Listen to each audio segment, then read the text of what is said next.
Hello, everyone. Welcome to the Vedic Astrology podcast. My name is Fiona Marks, and today I'm excited to be talking to my guest about a topic that is very intriguing to me in my history of coming to astrology as a life coach. I've learned a lot about the strengths of life coaching, and as I moved into astrology, it also shed some light for me on some different perspectives of how we can do our inner work. And I have been really wanting to have a conversation with someone about that territory of how our different modes of personal improvement and personal development, their strengths and weaknesses, how they cross over, and maybe some of the pitfalls of being drawn too much into one modality or another. And that's why I was delighted when I met Annie Moussu and read her blog article called Why You Shouldn't Do Too Much Spiritual Work. And it piqued my interest because this is something that I've been wanting to talk about. So I reached out to Annie and I'm so pleased that she's here with me today. So before we dive into the topic, I'd love to ask Annie to introduce herself to all of our listeners. Of course. I'm so excited to be here. Thank you so much for having me. It's a pleasure and a joy. Yeah, I'm Annie Moussu. I'm a certified EFT tapping master practitioner. I help mostly women set boundaries and build confidence so that they enjoy healthy relationships. And Annie, both of us are in this field of being inspired to improve our own lives and work with other people to improve their lives. I guess many of us on the planet are looking to sometimes heal things, sometimes just experience less suffering. And in that search, people come across life coaches, they come across therapists, they come across astrologers. So can you share a little bit about your background as an EFT practitioner or in the role that you do now? How did that come about for you? I had joined a group coaching program for abundance blocks. And in this group program, they introduced me to EFT tapping. And we were tapping on things that didn't seem really related to abundance. At that time, I didn't realize abundance had to do with self-worth. So we were tapping on things like, what do I need to free myself of to feel loved or to feel accepted? These kinds of questions gave us the answers that we needed to tap on next. And then I saw in the next few days that money would actually come in. And I was just so stunned that I had to find more about EFT tapping. And since then, I've become certified. I've used it on everything in my life, especially repairing my relationship with my husband. At the time, we were dealing with codependency. Our respective childhood trauma was getting in the way of our interactions, creating a lot of miscommunications and daily arguments. So I've been able to further heal my childhood wounds, having growing up with an overcritical father and people pleasing just my whole way through life. And so, yes, there were very stubborn childhood blocks that kept getting in the way. And I found my way through via EFT tapping and in ways that have been so effective, haven't been found in other modalities at all. I've done a lot of meditation, a lot of self-inquiry, but EFT just had its own way of getting into the deepest blocks, my blind spots. So it's been really effective for me in all aspects of life, like I said, and now I'm using it to continue growing my business. And anytime I get a little bit anxious about anything, I just use it and then I feel relaxed. It gets me into the relaxation response instead of the stress response. And it just makes life so much easier and I'm feeling more abundant and supported than I've ever been before. And for people who haven't come across EFT before, although this could be a whole podcast on its own, so briefly, could you just share a little bit about what EFT is for anybody who hasn't heard of it or is unsure what it is? Yes. EFT is emotional freedom techniques or tapping. And we tap on different acupuncture points on the hands and the face and the upper body. And as we tap on these acupuncture points, we're focusing on the cause of the stress. So there are tapping statements that we use as we tap on these acupuncture points. And as we do that, we're sending calming signals to our brain. And we're getting ourselves out of the fight, flight, or freeze stress response. And we're lowering our cortisol levels. That's our stress hormone. And we're sending the signal to our body that it's safe, it's okay to be calm and relaxed. And that's when we're the most effective because the prefrontal cortex of our brain that's in charge of the rational thinking, the creative thinking, solution-based thinking, that comes online when we're out of the fight or flight response. So we're more apt to make wise choices about our actions or even the mindset that we have going into a certain task or a project. We're just so much more alive and wise and calm. And so it's, a wonderful tool to use anytime as a self-soothing tool. And we can also use it for deeper healing issues like trauma. And it's all proven by science. There are over 100 studies and more coming out every month on EFT tapping. So it's just a matter of time that it's even more widespread and enters more into more schools and more hospitals. And I just love how accessible it is to everybody. What I love about EFT tapping is that it integrates the mind and the body, or our thoughts and our connection with the body. And perhaps that gives me an invitation to share a little bit about how I came into the field of personal improvement, because I was also really attracted to this field of improving my life and the idea that all lives could be improved. Everybody can reduce their experience of suffering. That was a really attractive idea for me as a younger person. We all pick up traumas in our childhood and don't necessarily arrive in adulthood with those traumas healed or even understood or exposed. And we're operating from these old programs that we can barely even recognize. And yet they're having a profound effect on our experience of everyday life, from what you were talking about, like abundance, but could be just emotional availability, happiness on loads and loads of different levels.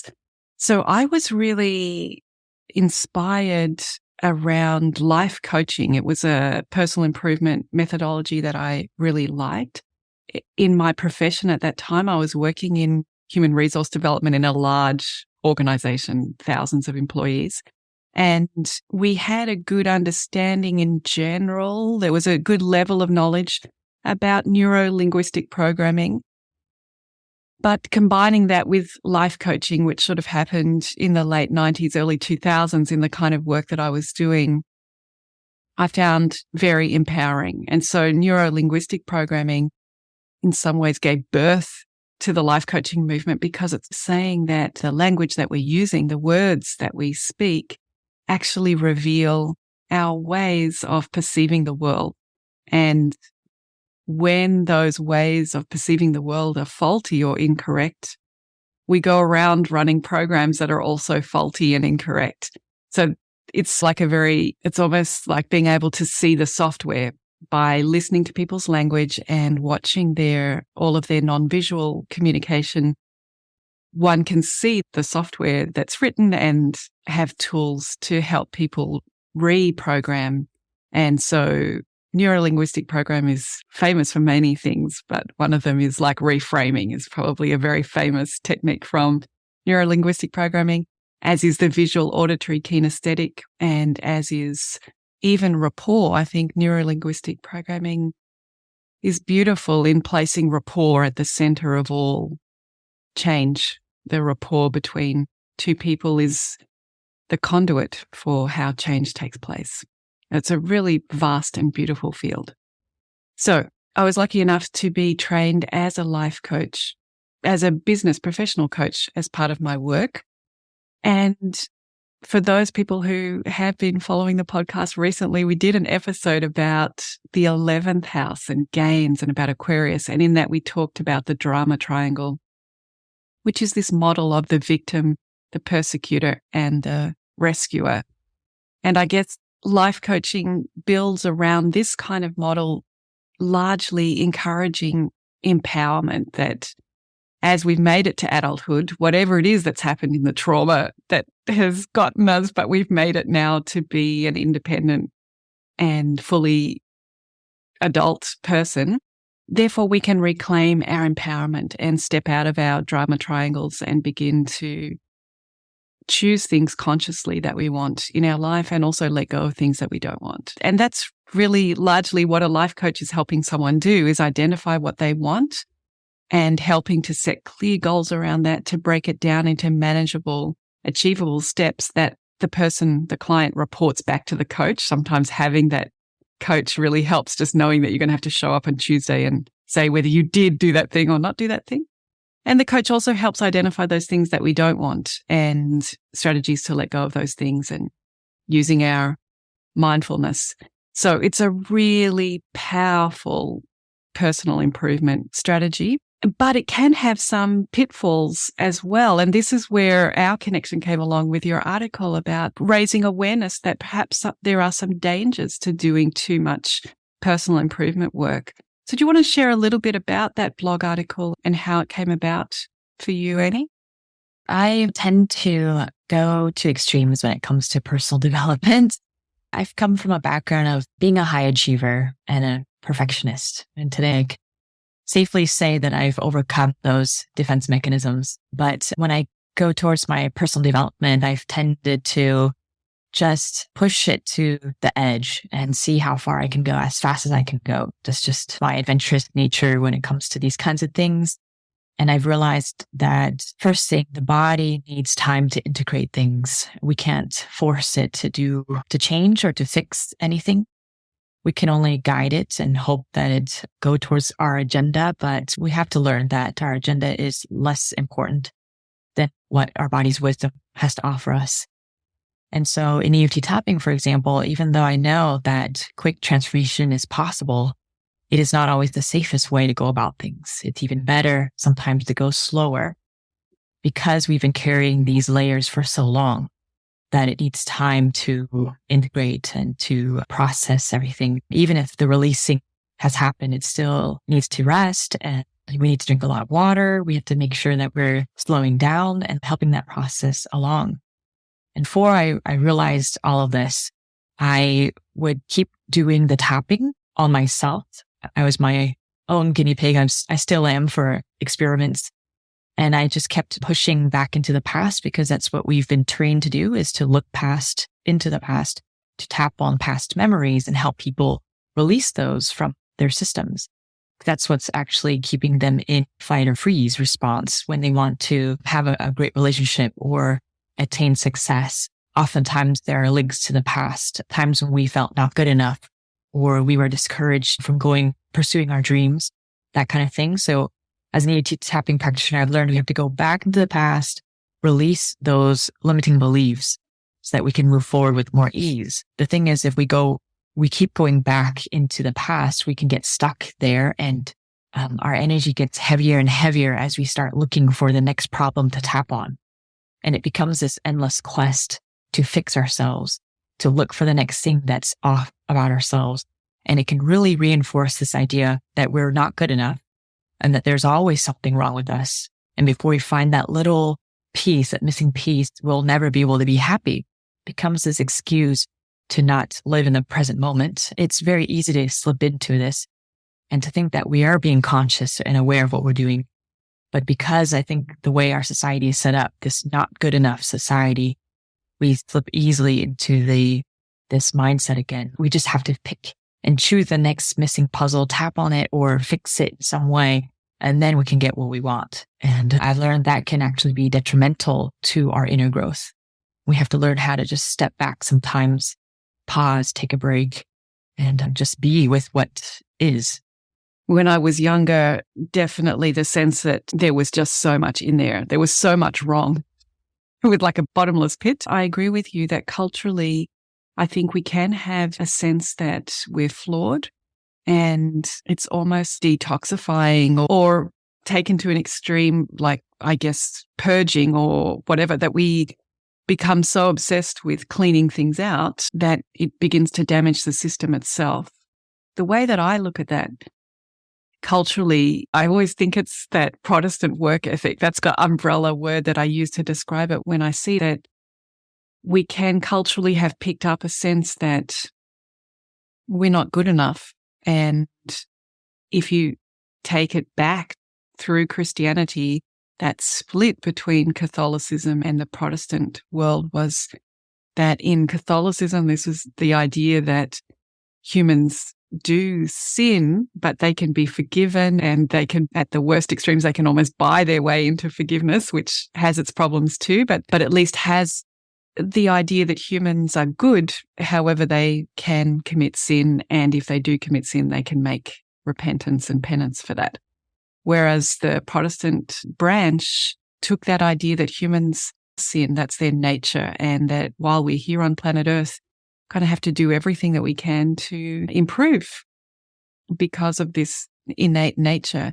And I think that has maybe filtered into society and into our culture, the sense that there's something wrong with us at that really core level. We're wrong. And it's a tragedy. It's really sad to be living in a reality where our own relationship with ourself is one of mistrust because we think our core self is evil or wrong. And how that can show up is exactly what you're saying, this drive to always improve. And that can be very damaging in the same way that anybody who detoxifies too much or purges too much, obviously, we know the results of that on the body are not good. And I do love about EFT that it's integrating the mind and the body in the work the whole time.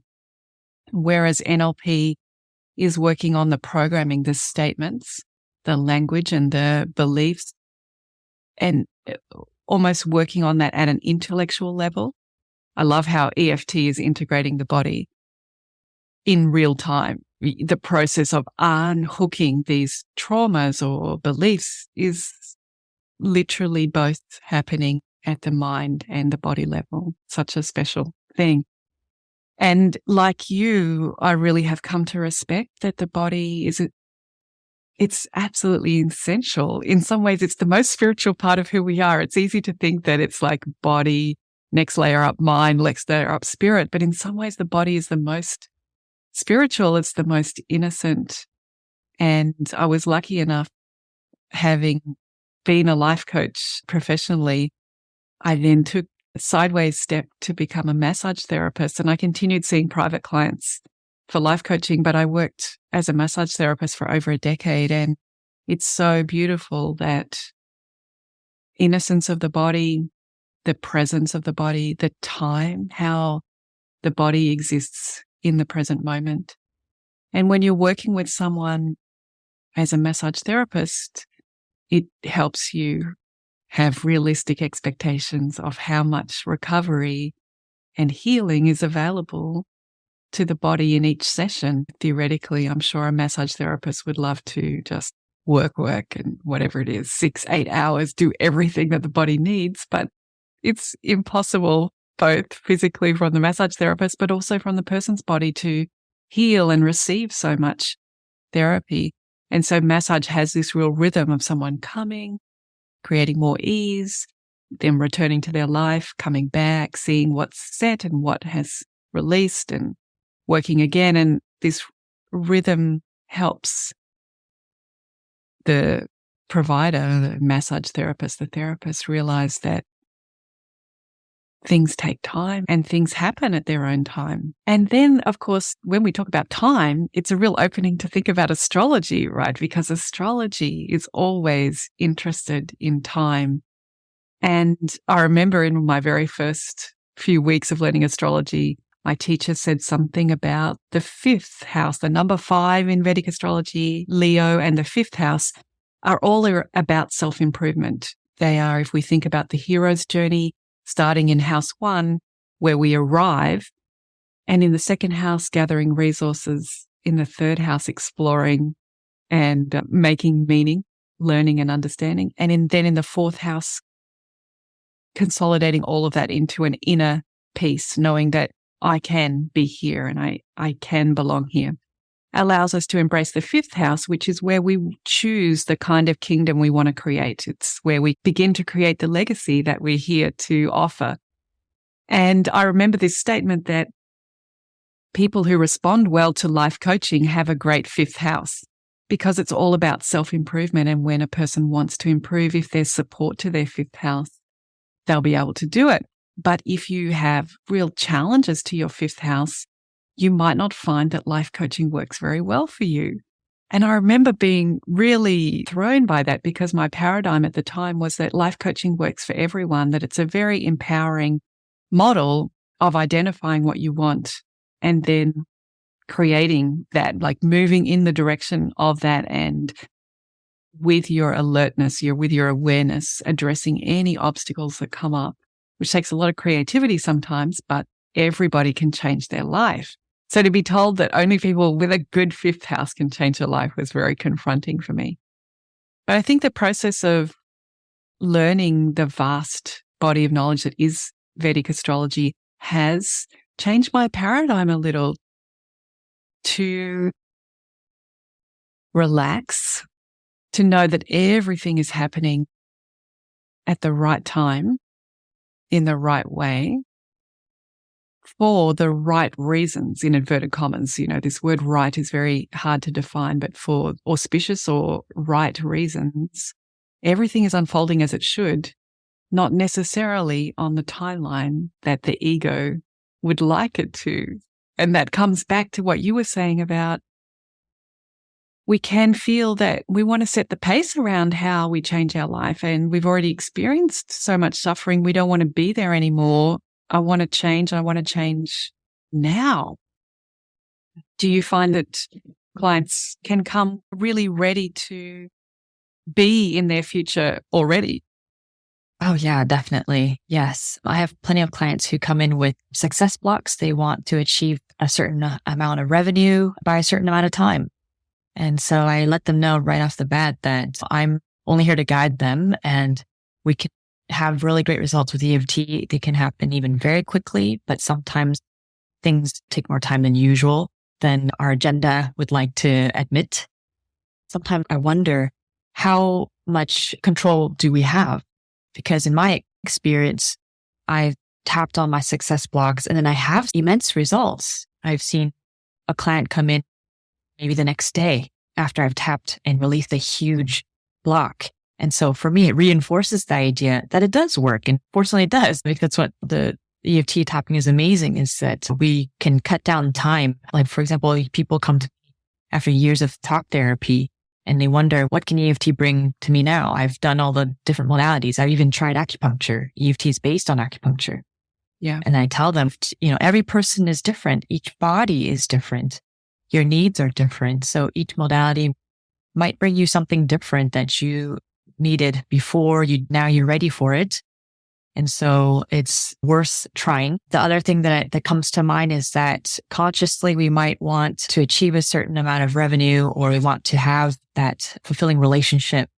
And unconsciously, there's a part of us that doesn't actually want it. And that sounds crazy, but it's true.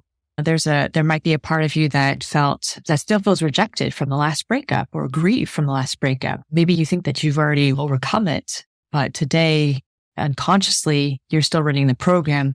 I don't want to get hurt. I'm afraid to be vulnerable. And so that actually creates a divided will between your conscious and your unconscious. They're in conflict.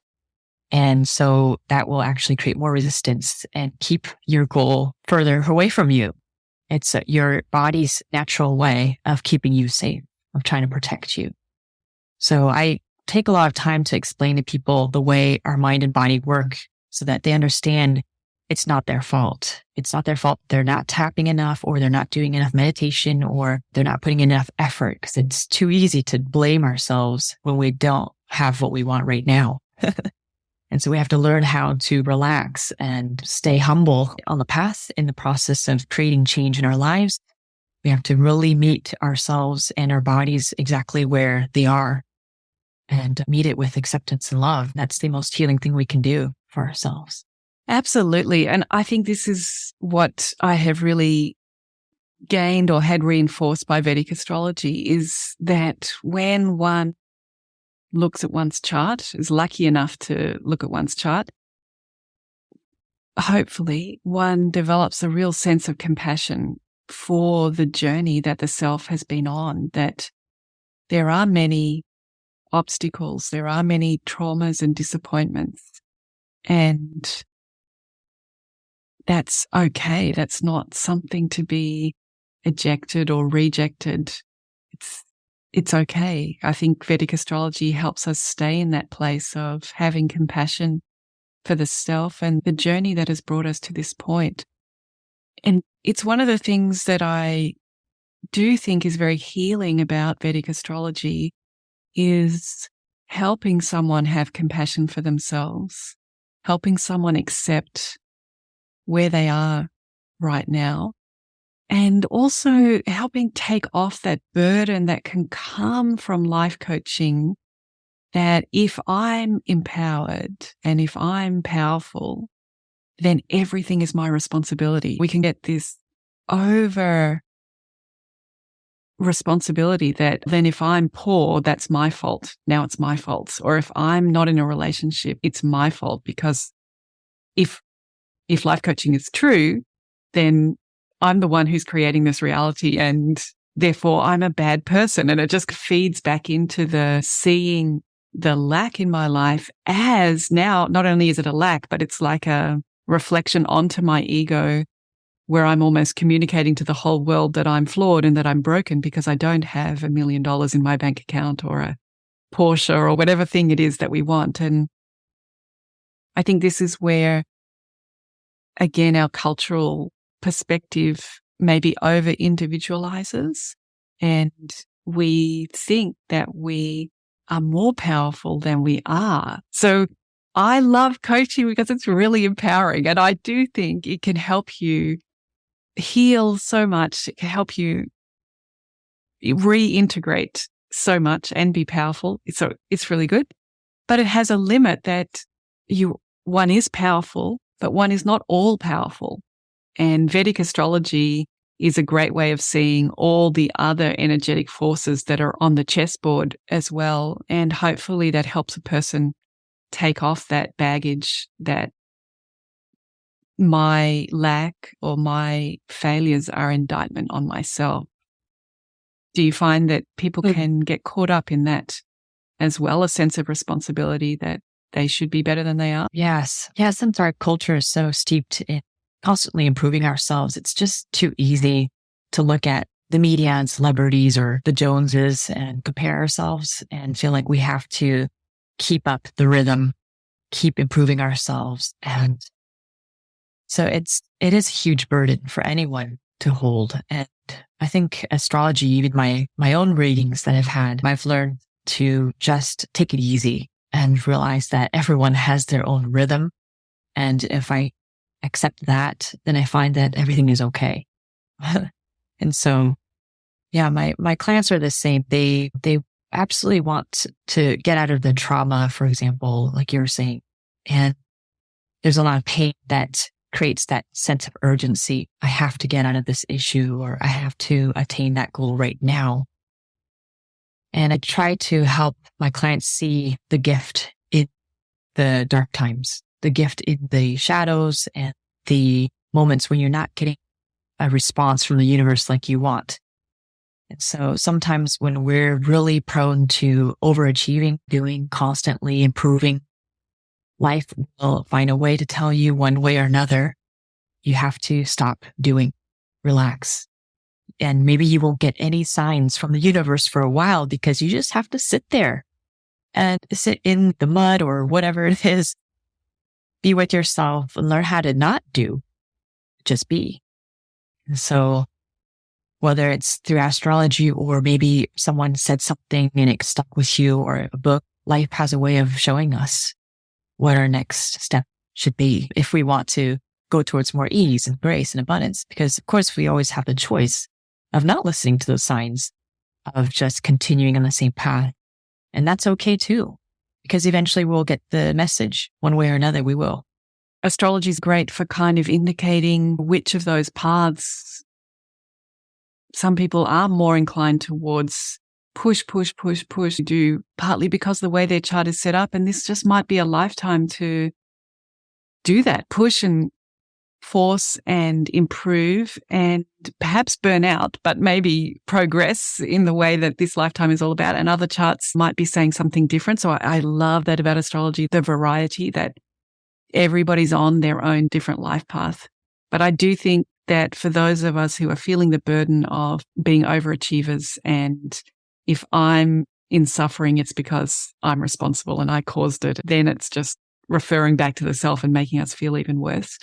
Astrology can be really good for helping us have compassion for ourselves, have a real love, like a real appreciation for the uniqueness of our own life as set up through the astrology chart. Every life, every rock that you pick up on the beach is so beautiful, or when you're walking through the forest, every leaf and every tree has got its own unique,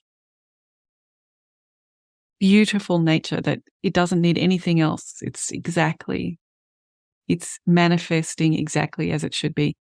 Astrology can help us have that feeling about our own self, that we're manifesting just exactly the way that we should be, and all is well.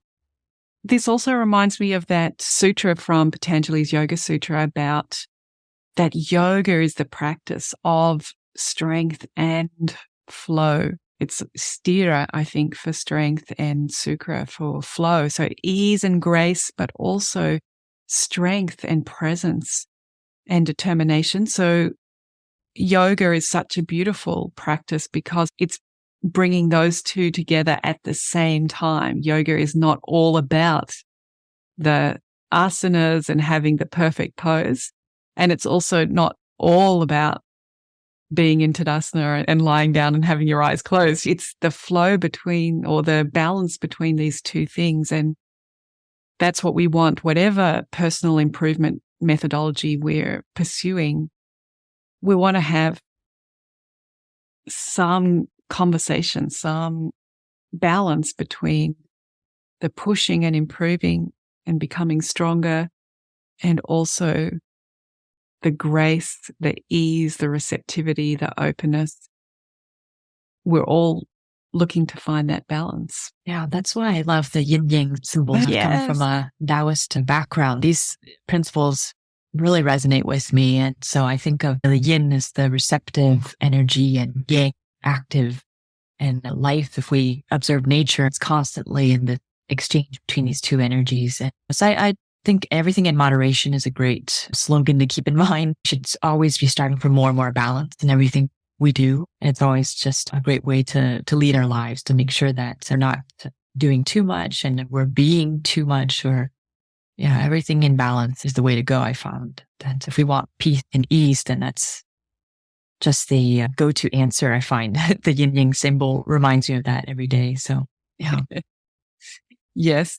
And then I guess there are dangers as well of going too far down the acceptance path, although everybody is so different that the point on the continuum that is too far for each person is probably different. But I think that if you take astrology back to its like mythological, legendary roots, whether these times actually existed or not, but what we think of as being ancient Greece or ancient India, where someone might feel that they're born into a caste or into a class, and that their entire life is set by the stars under which they were born, and they will never rise above that status, or hopefully fall below that status, and that one accepts life's whatever destiny and fate has for one accepts it, and there's no point fighting against fate. I guess is if you turn the dial too far the other way, astrology can lead a person to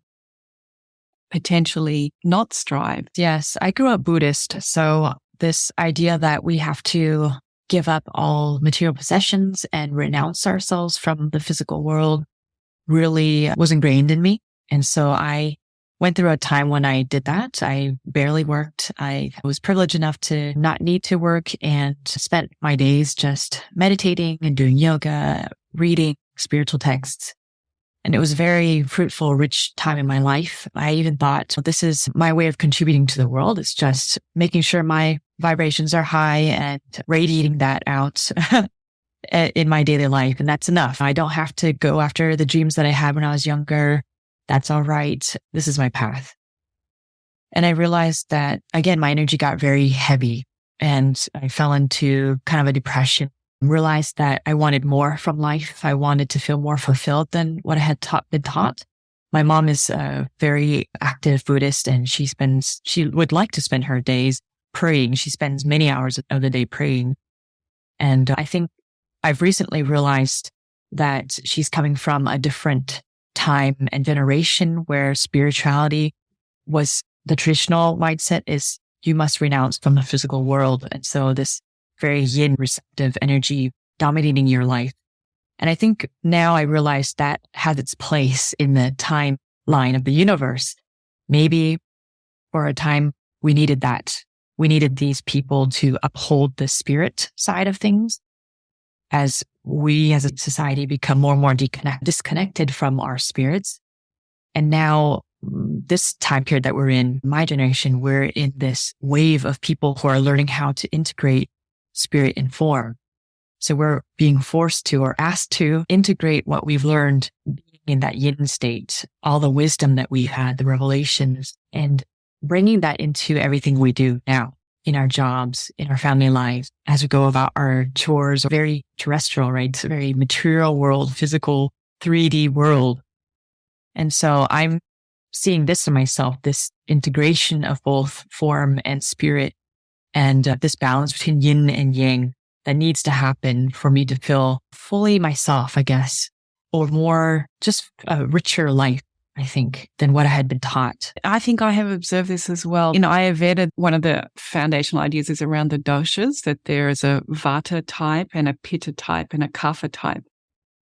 And that vata is air and ether put together, and it's very light and very changeable. And if it's prone to something, it's probably more likely to be prone to anxiety. It's very excitable. And pitta is identified with the fire element, fire and water elements, and it's very determined and driven and insightful. It's connected to the eyes and can really create change. It's like that arrow that you can look to where you want to send it and you can move your attention there. And kapha energy is represented or composed of water and earth, and it's a heavier, just more material. It just has a stronger physical presence and very gentle kind of energy and not easily disturbed, able to be patient and achieve things through presence. And if kapha is prone to anything, it would be towards heaviness, sadness, too much moisture in the body. And I forgot to say, if pitta is prone to anything, it'd be prone to anger, right? Because we're very determined.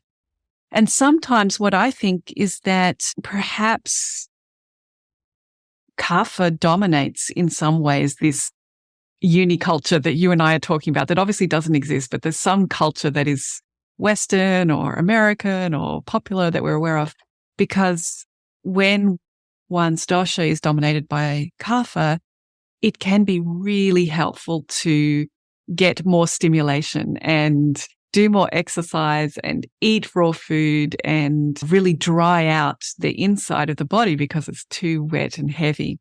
And sometimes I think that's why we see so much information about just do it and various diets and various motivational things. And people that really push is because keeping that kapha active is so helpful for kapha because it's such a strong type. It's so materialized that it can really respond well to all of this activity. However, of course, the vata dosha, if it's going to be stimulated and on these raw diets and getting lots of air inside the body, it's only going to aggravate so much more of the vata and send these people into more anxiety and more state of dispersion. So I think that as you're saying and sharing about your mother and the practice of prayer and how that might work really well at times in our lineage and also for various body types, that more yin lifestyle is so rewarding.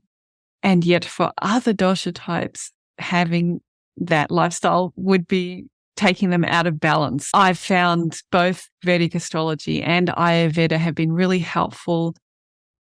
Both Vedic astrology and Ayurveda take us out of the either or, the binary kind of choices that we were just talking about, Stira and Sutra, grace and strength.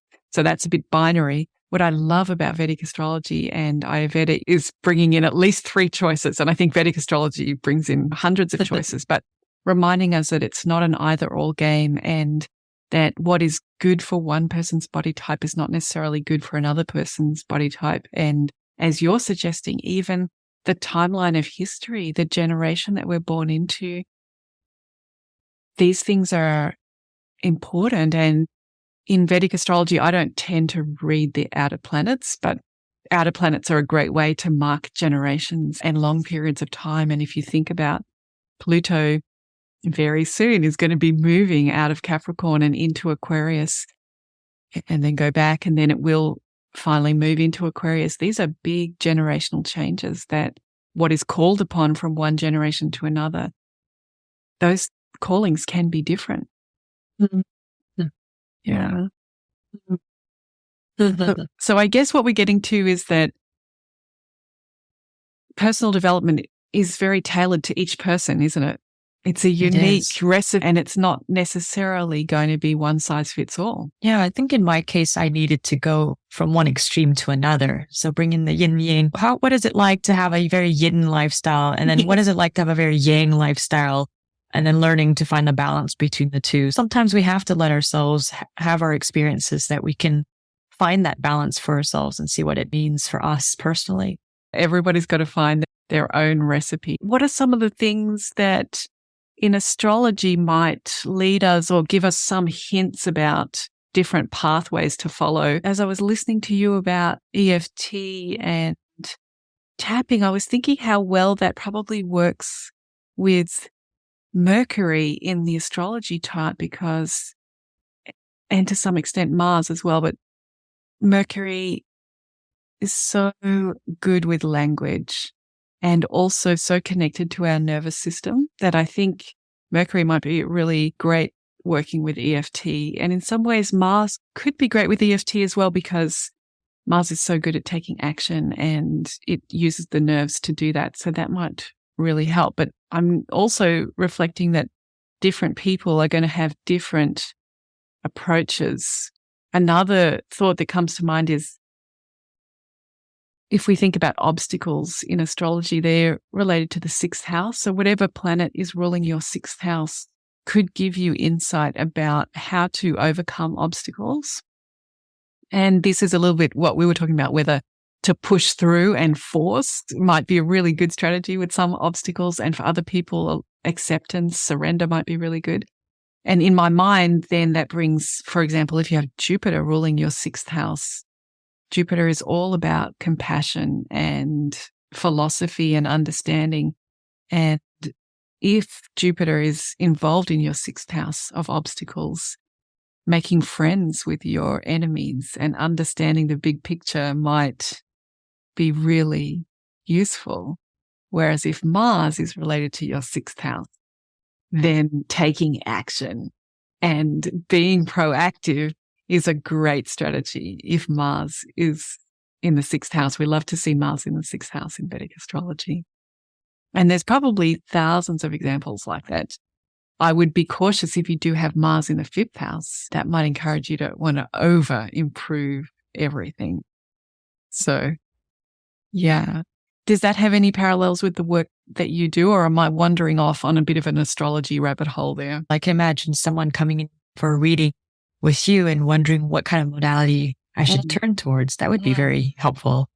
Because I have plenty of people who come to me and they tell me, I've tried everything and now I'm going to try EFT. I've heard such great things about it. Let's see what it can do for me. And I think it might be helpful to have an astrology reading and see what would be best tailored to that person and their personality and their path.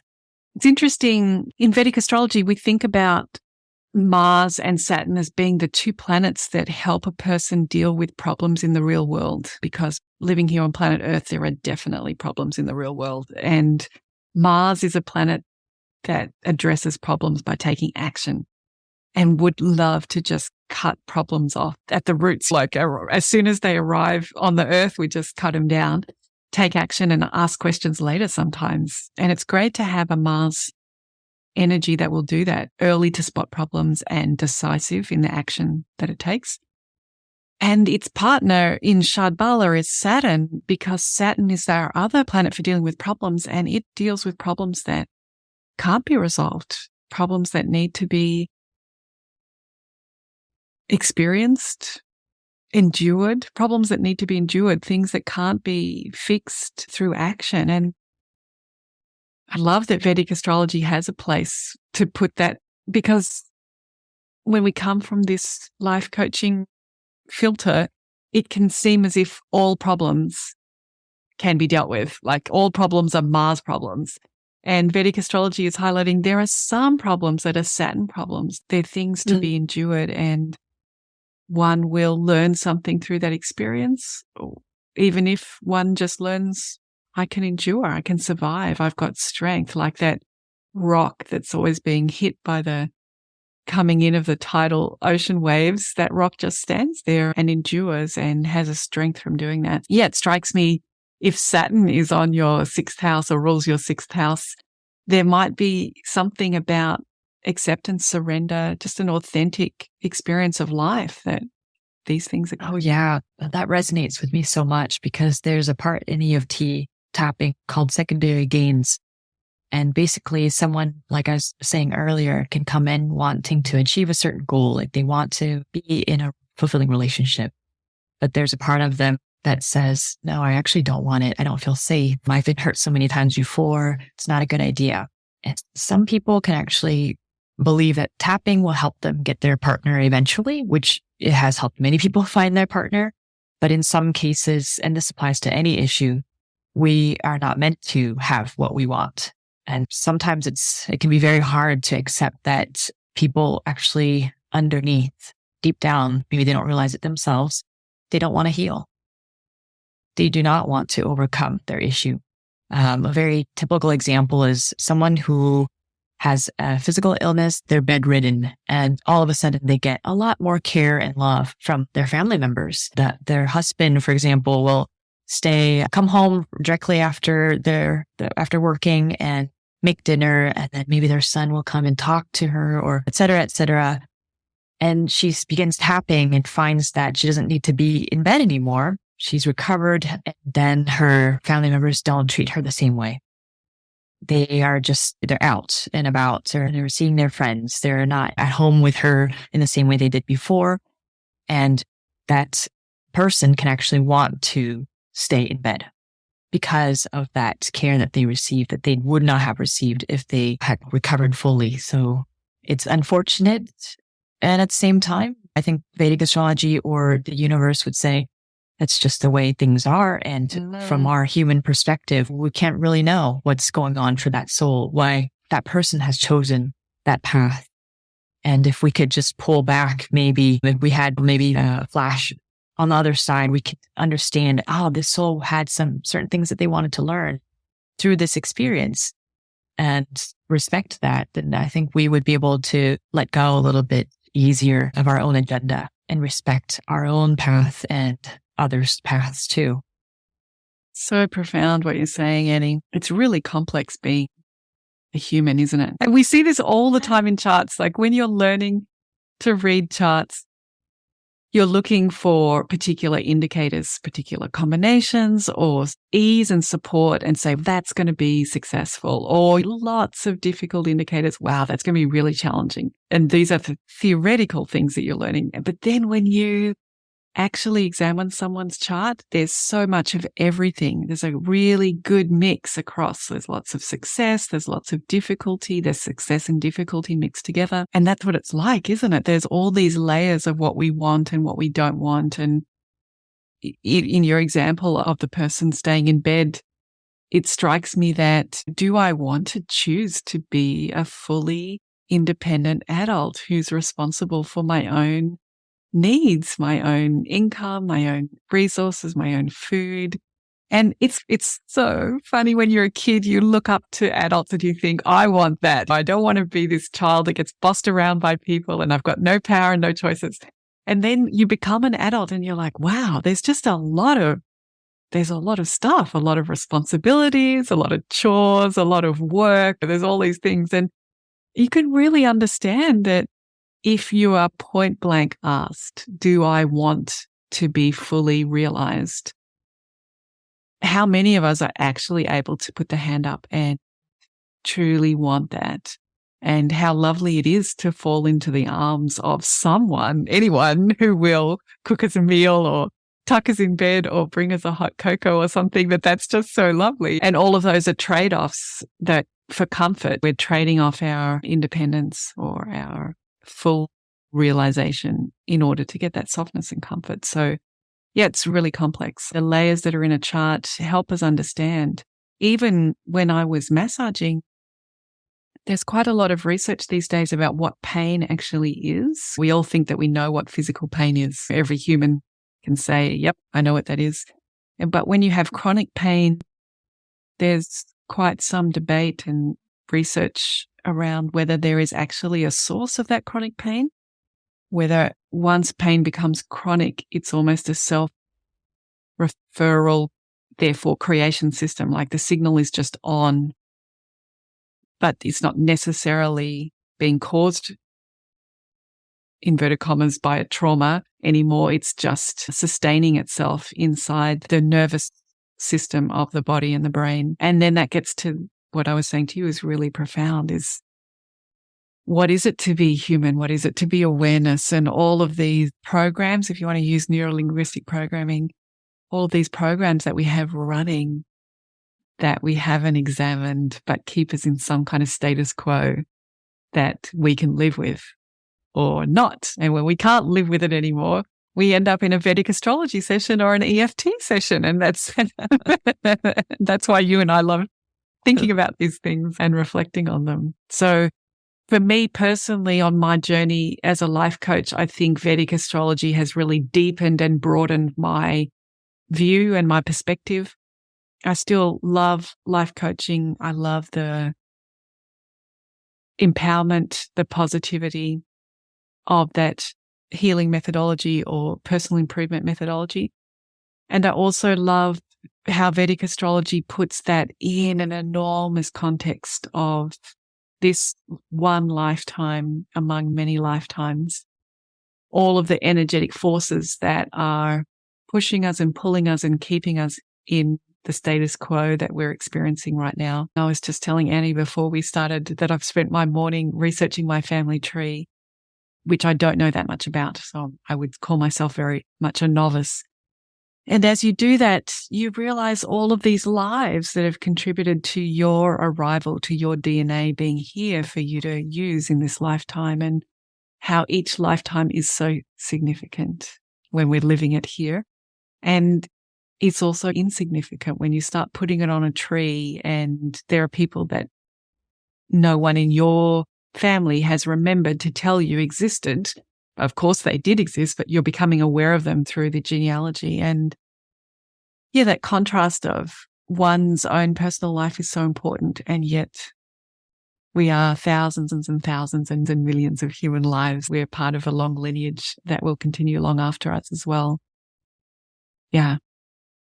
Yeah, I think it really puts things into perspective when we have the occasion to look at our genealogical tree. And just to understand that an EFT, we tap a lot on generational trauma by tapping on our own issues. I really believe that we can heal our own stuff and at the same time have this ripple effect on generations past and future. And so it's always a very comforting moment when I tell my clients, you're doing immense work here. I know you're dealing with people-pleasing tendencies. This has come from childhood. They may understand where it's coming from, like they've been disapproved or shut down when they were younger. And then I encourage them to start thinking about how their parents grew up as well, perhaps in the same mentality. And then how about their parents, how far back that has gone. And now the work that they're doing, they're breaking the chains of the past, liberating their ancestors and paving the way for their descendants so that their children can learn how to speak their truths and be authentic towards themselves. So it's a very humbling process, a privilege to be a part of. Definitely, definitely. It invites us to be incredibly personal, that we are part of our lineage. And it also hopefully invites us to realize that in some ways, none of this is personal. You to just release a little bit our ego identification and have that love for being alive, that all of us who are alive are going through loads of experience, some of which are traumatic and that we suffer through, and some of which are so joyful and inspiring. So yeah, we are very personal and also transpersonal or beyond personal. Everything that we're saying there about the genes and the lineage is uniquely us and uniquely everybody. And I think this will be a little late by the time this podcast is produced, but we just did a podcast about Elvis Presley. That's the current episode that's out right now. And that is a great episode in terms of a lot of success and a lot of drive to produce. So an incredible amount of output from someone in 42 years of life. And at the same time, as a lot of indicators for success, there's a lot of indicators for suffering as well. These really the dual indicators for enormous success and productivity, but also for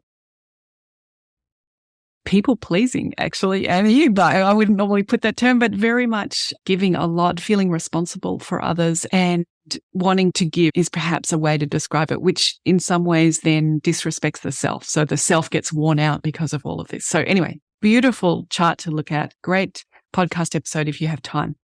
But from that, we're going to do what I call a jam, where we get other astrologers together and we just jam about the charts. We bounce ideas off each other about the D12 Varga. And the D12 Varga chart is looking at your lineage, your heritage that you've inherited karmically from your parents that's flowing through your chart. And in this case, we've got Elvis, very famous and dying very young. Then very recently, his daughter, Lisa Marie, has just died, also very young. And her son, Benjamin, died very young too. So we're going to take the opportunity to look at the D12 from Elvis, Lisa Marie, and Benjamin Keogh and see what stories or what insights are being passed through these different Varga charts because of what you're talking about, that we're not existing freely. We have got a whole heritage that is imparted to us through our physical DNA, but also through the emotional traumas that have shaped each of those people that have built the people that have built the people that built us, that we've built into the people that are going to go on in our future. So it's fascinating. And when you see this pattern of early death in these 3 generations, are really inspired to go and have a look at that. So yeah, astrology is just amazing of the things that you can look into. And like you say, with EFT, you guys are doing that work too. Yeah, there's an aspect of EFT that's a little woo-woo, very woo-woo.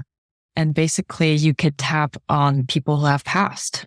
Yes. You can tap for people who are not there with you. Yes. So it can be someone who's alive and you want to heal and send distance healing to them, or you want to connect with someone who's passed, then you can tap on them too. And so sometimes it's rare that I use this technique, but sometimes I do find it helpful to go back in time and help maybe someone's parent who has passed on, who has dealt with the same issue that my client is dealing with. And once we clear that, then there's this ripple effect positive on the client. And then we see that rippling out towards their children. And even if we don't tap on someone from a distance or in the past, as I work with my clients, they often find that there's this change that happens in their frequency. And they see it happening in the people in their lives. For example, one of my clients came in with childhood wounds, dealing with an overcritical mother. She and I both share very similar struggles because I grew up with an overcritical father. And once we tapped on many memories where she was shut down and just depressed from everything that her mom had done to her. She realized one day as she was taking her mom out somewhere, her mom got in the car and said, "I know that your childhood wasn't easy, and I'm so glad that we were able to come out of it and talk today." And my client was just so stunned. She said that her mom would have never said anything like that. She's usually very annoyed by her mom. And so that day was just very shocking to hear that. And the mom and her, there wasn't anything that had changed on the outside. It was my client who had changed her frequency, her inner world. And that had an effect on the people around her. So it's a really nice secondary benefit there.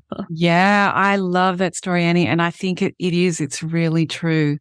We're all keeping each other in the dance that we're undertaking. And if one of us changes our dance steps, then the other person can change their dance steps. But until one of us does, otherwise it'll just stay exactly the same. Oh, it's just been lovely to find so many connections between our work and our different methodologies, but having similar ways of and complementary ways of looking at the problems. I feel like I've learned a lot more about EFT.